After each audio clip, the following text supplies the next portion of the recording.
ജ്ഞാനത്തിൽ നിന്നും നമുക്ക് ഏറ്റവും ആദ്യം ലഭിക്കുന്ന റിസൾട്ട് തൃപ്തി അഥവാ സാറ്റിസ്ഫാക്ഷനാണ്. പ്രോബ്ലംസ് വരും, ഒരുപാട് ചാലഞ്ചസ് വരും, ഇപ്പോഴും വരുന്നുണ്ട്, ഇനിയും വന്നുകൊണ്ടിരിക്കുകയും ചെയ്യും. മാത്രമല്ല, ദിവസം തോറും പ്രശ്നങ്ങൾ വലുതാവുകയാണ് ചെയ്യുക. എന്തുകൊണ്ടെന്നാൽ ഇത് കലിയുഗമാണ്. കലിയുഗത്തിൽ പ്രോബ്ലംസ് വരുന്നത് വളരെ നാച്ചുറലാണ്. ബിസിനസ്സിലാണെങ്കിലും ബന്ധങ്ങളിലാണെങ്കിലും നമ്മുടെ ആരോഗ്യത്തെ സംബന്ധിച്ചാണെങ്കിലും പ്രശ്നങ്ങൾ ഉണ്ടാവുക തന്നെ ചെയ്യും. പ്രശ്നങ്ങൾ വരേണ്ടത് ആവശ്യമാണോ അല്ലയോ? പ്രശ്നങ്ങൾ ഉണ്ടാവേണ്ട കാര്യമുണ്ടോ? പ്രോബ്ലംസ് വരാത്തിടത്തോളം കാലം ജ്ഞാനത്തെ ഉപയോഗിക്കാനുള്ള ഒരു ചാൻസും നമുക്ക് ലഭിക്കുകയില്ല. ശരിയല്ലേ? എല്ലാം വളരെ നന്നായി നടക്കുന്നുണ്ട്, എല്ലാവരും വളരെ നന്നായി പെരുമാറുന്നുണ്ട്. അങ്ങനെയാണെങ്കിൽ പിന്നെ നമ്മളിൽ ഈഗോ ഉണ്ടോ ഇല്ലയോ എന്നൊന്നും മനസ്സിലാക്കാനേ കഴിയുകയില്ല.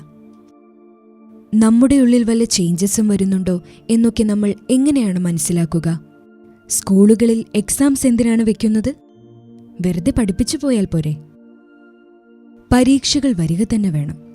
പരീക്ഷകൾ എപ്പോഴൊക്കെ വരുന്നുണ്ടോ അപ്പോഴൊക്കെ ഏറ്റവും ആദ്യം എക്സാംസിന് താങ്ക് യു പറയണം. ഏറ്റവും ആദ്യം എക്സാംസിനോട് താങ്ക് യു പറയണം. പരീക്ഷകൾ വരാതിരുന്നാൽ പിന്നെ പരമാത്മാവ് നമുക്ക് നൽകുന്ന ജ്ഞാനത്തിനെ നമ്മൾ ഉപയോഗിക്കുകയില്ല. മാത്രമല്ല, നമ്മൾ ഏതുവരെ യൂസ് ചെയ്യുന്നില്ലയോ അതുവരെ അത് നമ്മുടേതായി മാറുകയുമില്ല. Nothing will become our property till it is used. ഉപയോഗിക്കാതിരിക്കുന്നിടത്തോളം കാലം അത് ജ്ഞാനത്തിന്റെ ഒരു പോയിന്റ് മാത്രമാണ്.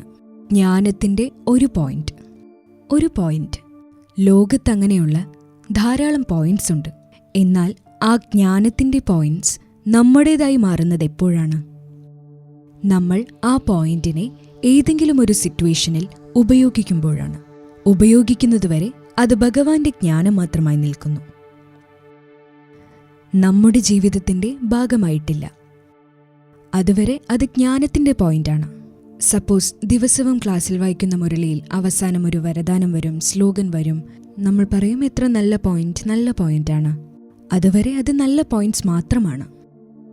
സപ്പോസ് മുരളിയിൽ ഒരു പോയിന്റ് വന്നു, ആരെങ്കിലും നിങ്ങളെ മോശമായ വാക്കുകൾ ഉപയോഗിച്ച് ശപിക്കുകയോ എന്തു തന്നെ ചെയ്താലും നിങ്ങൾ അവർക്ക് ആശീർവാദം നൽകണം. പോയിന്റ് കേൾക്കുമ്പോൾ തോന്നും എത്ര നല്ല പോയിന്റ്, എത്ര നല്ല വരദാനം, കേൾക്കാൻ വളരെ നല്ലതായി തോന്നും, നന്നായി തോന്നും. നമ്മളത് ബുക്കിൽ എഴുതി വയ്ക്കുകയും ചെയ്യും, മറ്റുള്ളവർക്ക് മെസ്സേജായി ഫോർവേഡ് ചെയ്ത് കൊടുക്കും. എന്നാൽ ആ പോയിന്റ് നമ്മുടെ സ്വന്തം പ്രോപ്പർട്ടിയായി എപ്പോഴാണ് മാറുന്നത്? ആരെങ്കിലും അവഹേളിക്കുമ്പോൾ.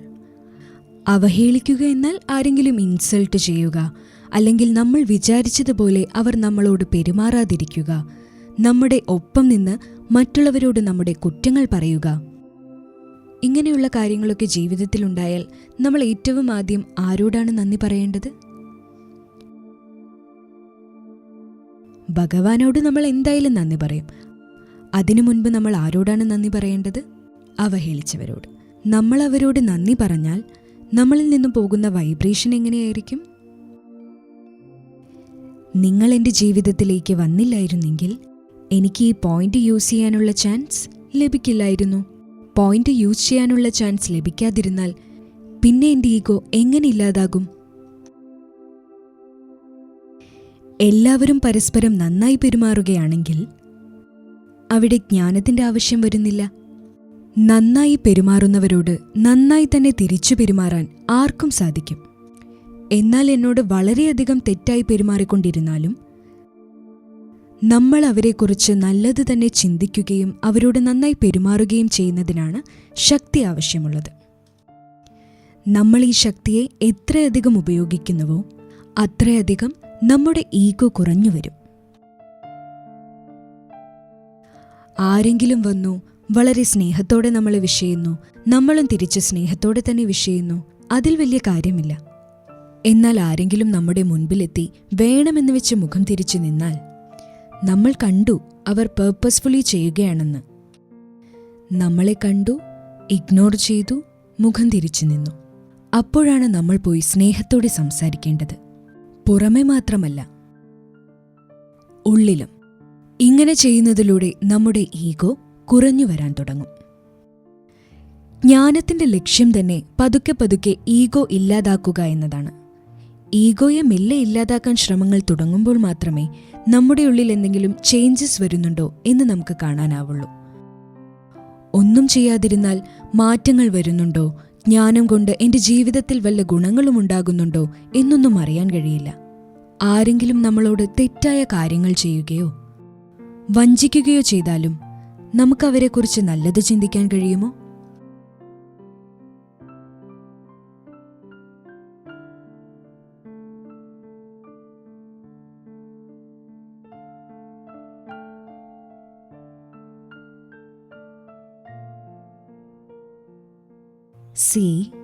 മോശമായി ചിന്തിക്കാതിരിക്കാൻ ഒരുപക്ഷെ നമ്മൾക്ക് കഴിയും.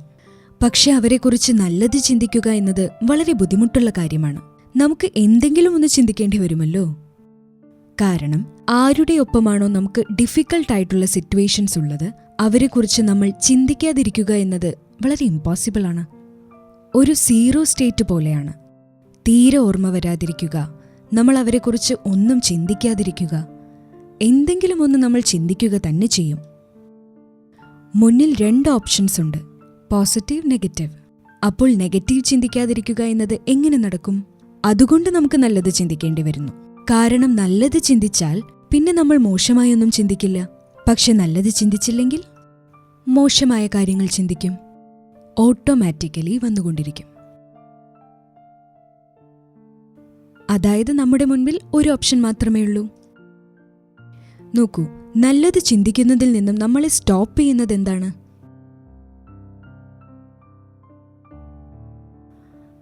അവർ എന്നെ വേദനിപ്പിച്ചു.